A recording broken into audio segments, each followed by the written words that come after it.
Welcome to Wealth Coffee Chats, folks, for your daily live updates. Get the most out of today's episode by participating in the chat. Make sure you ask some questions, be part of the conversation, have a bit of fun, grab a coffee or a tea, take some notes, and get ready to start your day, folks. Quick few housekeeping rules, though. No spamming, no advertising or self-promotion in the chat. That's not on. Be kind and respectful to everyone when participating. And most of all, have a good time. Real estate investing can be your biggest asset. It also can be your most expensive asset when it comes to getting it right or getting it wrong, folks. It can be time-consuming, stressful, and that's why here at Positive, we have what's called a 6-star team, a full-service team that provides integrated wealth and property investing solutions and services simply designed to help you progress towards your goal of passive income through your property portfolio, folks. Make sure you check out our other podcasts on the Positive Mentor Network. Not only is there Wealth Coffee Chats, there's the Urban Property Investor. Drops every Wednesday with straight talking investing strategies and lessons with Sam Saggers. Property Investor Tales. This is where our clients, you guys, share real life stories from property investing, hosted by some of our advisors and strategists. And that's done every fortnight, dropping every Monday. Wealth, Wine and Wisdom, folks, that debriefs the week that was in the world of finance and property, hosted by yours truly, Jason Witten and Andy Fenton on Fridays. Welcome to another Wealth Coffee Chat. Marvellous Monday. Hope you're well, folks, wherever you are. If you think it's Get Rich Quick, you're in the wrong place. This is the wrong podcast. This is the wrong live for you. Welcome to another Wealth Coffee Chat. Hope you're all awesome and well. There you go, team. Welcome to another Wealth Coffee Chat, Property Management Wednesdays. That intro always tends to remind me to get on the podcast and check out another episode of whatever you're into that week. But it was a cracker of an episode that Sam Saggers put up the other day about understanding some rent cash flow. So check out the Urban Property Investor team when you can. Certainly one to deep dive into. But what are we doing today, team? What are we doing today? It is another property management episode of Wealth Coffee Chats. Today, I thought we'd talk a little bit about something that popped up on my radar this week. For those that don't know, I've been doing this about 13 years, and I think, in that time you learn a thing or two. And what I hear and observe a lot is some commentary from property managers themselves, investors, landlords like yourself. And I try to piece it all together and come here on a Wednesday and share some of the insights. So this sort of came up this week, team, selling a property strategically, mind you, with a fixed lease in place. How do you actually handle this? And some of the commentary that I saw this week was quite mind-blowing. So I'm going to try and stay on track today and not rant because understanding or reading some of the commentary last night was pretty out there. And, as you guys know, on Property Management Wednesdays, we come here and we'll talk about a keep you safe, make you wealthy framework. What I read last night was certainly not aligned with any of that. So I want to talk about that today with you guys. But team, give me a shout out in the chat if you are on. I can see a few of the regulars already jumping on. If you haven't seen me around before, team, my name's Cash Oster, representing the R&W Plus, part of the 6-star team for property management today. If you haven't seen me, I take over on Wednesdays and get Wealth Coffee Chats done with you guys. So I appreciate you guys jumping along as always. You can see a few of the regulars. Bunty, good morning. Kevin as well. Justin, good to see you, Justin. And there's a few on here. James, morning to you. And Margaret as well. Morning from Bundaberg. Hopefully it's a little bit warmer for where you are, Margaret, than me and my coat, given I am in Brisbane. I shouldn't probably whinge about it, but good morning to you, Luke, as well. Thanks for joining, team, as always. Like I said, we want to chat a little bit about, I suppose, this. I'll get that off the screen for you guys. Like I said, selling a property with a fixed lease in place. Is that the right thing to do? What complications can come from that? What do you need to know as the landlord when you are selling strategically? I just wanted to, again, share some insight and unpack that today because, like I said, from the top team, part of listening to and observing a lot of commentary in the industry, whether it's Facebook groups, different articles I see out there, it's quite interesting. Everyone's listening to everyone's perspective on what's actually the right thing to do. And like you guys know, it's about keep you safe, make you wealthy. And interesting enough, this topic came up. And so here's the situation, team. I'm going to read this out so I don't get this wrong. So listen to this.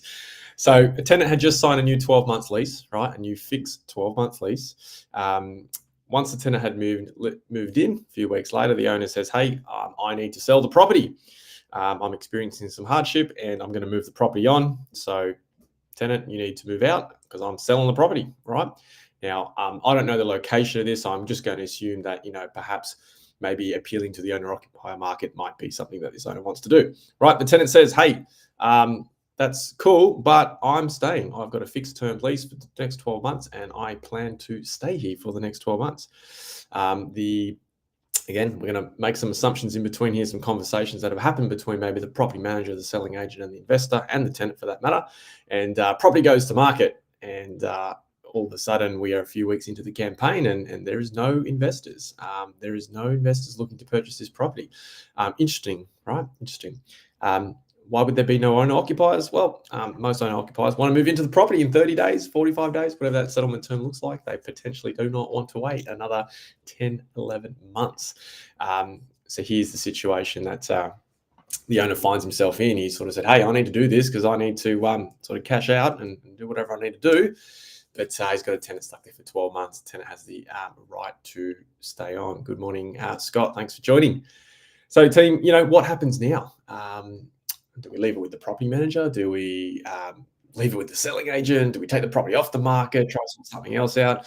And again, I know Jason talks a lot about it, within wealth coffee chats, at the minimum, and it's all about selling strategically. Now, potentially, from what I observed and what I read, there wasn't much strategic thought in terms of this situation or this strategy, lack of strategy, I should say, moving forward to move the property onto the next person. What was also crazy, and this is where I'm going to try really hard not to rant about it, but all of a sudden, after this sort of question and this note was posted, all these comments came in, and it was about a dozen responses, and I read through them, and I only agree with one of them. All right, there was a lot of feedback. You should do this. You shouldn't do that. Tell your property manager this. The property manager saying, I'm going to do that. Tell the landlord no. Mind blowing. So I only agree with one of those suggestions, right? So I'm going to take you guys through that. So I just want to recap on this situation, right? Number one, there's a fixed lease in place. You guys need to know as an investor, if you are strategically going to sell a property and there is a fixed lease in place, for the most part, it is exactly that. It is a fixed lease, and the tenant in this situation has the right to, suggest what they have. And if they feel like they want to stay there for 12 months, then we need to navigate that, right? So, we want to understand that before we actually go to market, unless there's mutual consent to end the tenancy early, right? Number two, if you are selling, there's got to be some requirements to meet legislation in terms of notice periods to inform the tenant that the property that you as the investor do intend to sell that property. And there's obviously going to be some notices around, open homes and things like that. From what I gather, it doesn't sound like many of this stuff happened. Number three, there's got to be permission in writing from your tenant to agree for you and your photographer to take internal photos, given they've got items in there. And they also need to have agreement in writing. You need to get agreement in writing, or your selling agent, your property manager at the very least needs to do that for you guys, in terms of holding an auction on site. So again, need to know this sort of stuff too. Good morning, Sonia. Thank you for joining. I love the regulars coming. This is awesome, team. Number four, just so you guys know, and I'm going to use Queensland as an example because this property was in Queensland, or is in Queensland, I should say.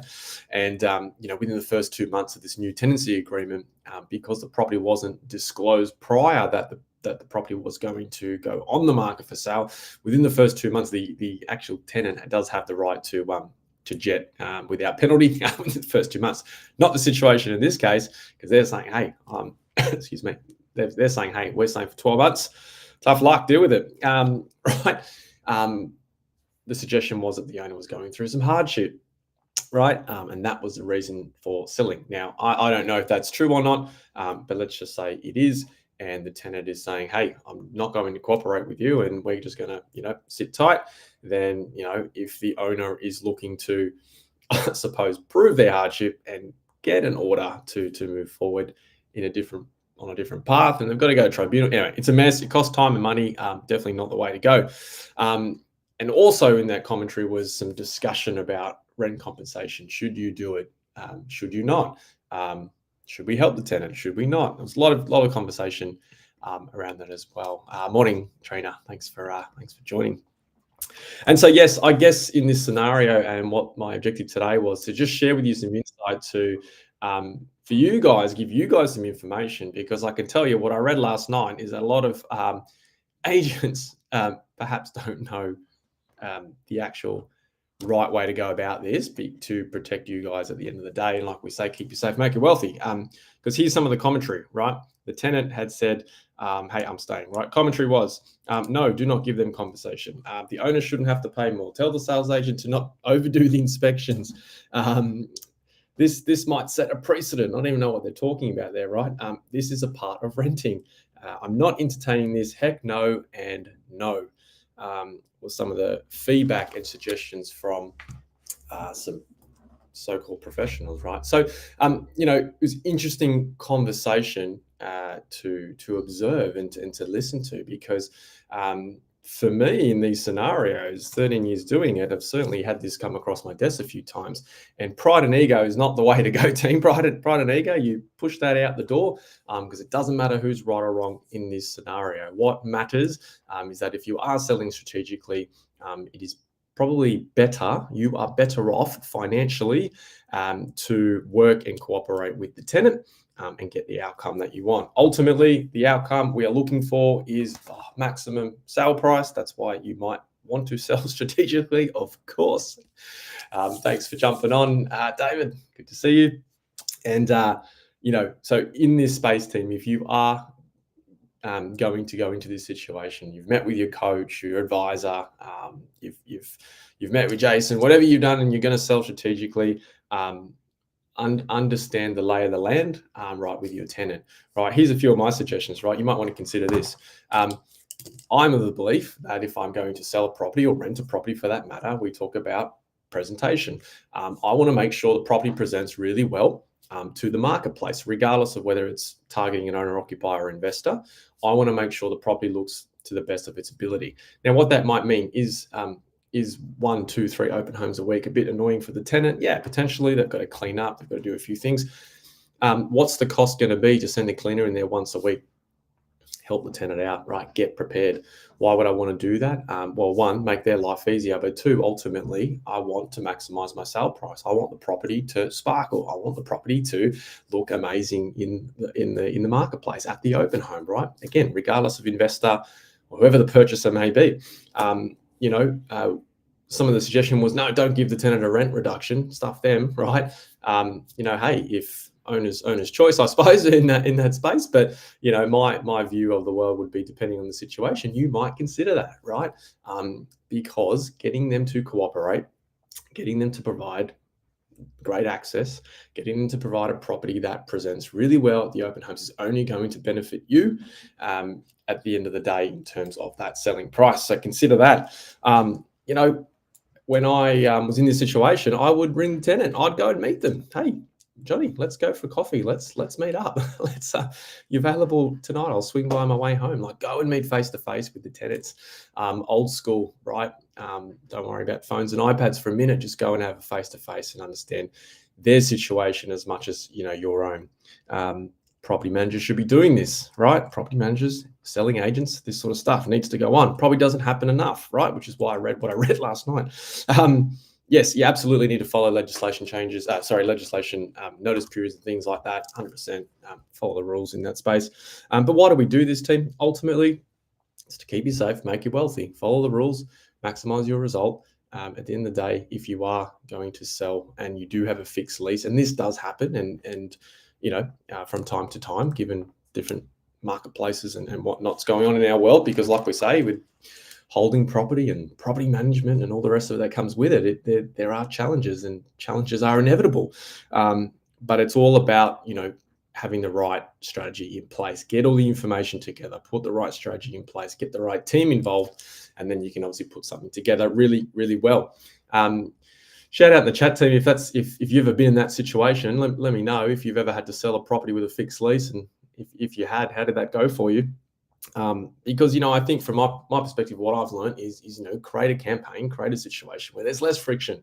If there's less friction, property presents really better. You're going to get more interest on the property, ultimately getting what you want from that scenario and that situation. So really interesting team, really interesting feedback, from people in the industry, and obviously just giving you a perspective on, feedback, conversations I've had over the years with from landlords, from tenants.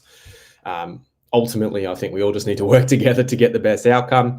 I've never seen a exceptional outcome, like new suburb record. I've never seen that when the tenant, the landlord, the agents haven't all cooperated. It just doesn't work out that way. And ultimately, it's not costing you.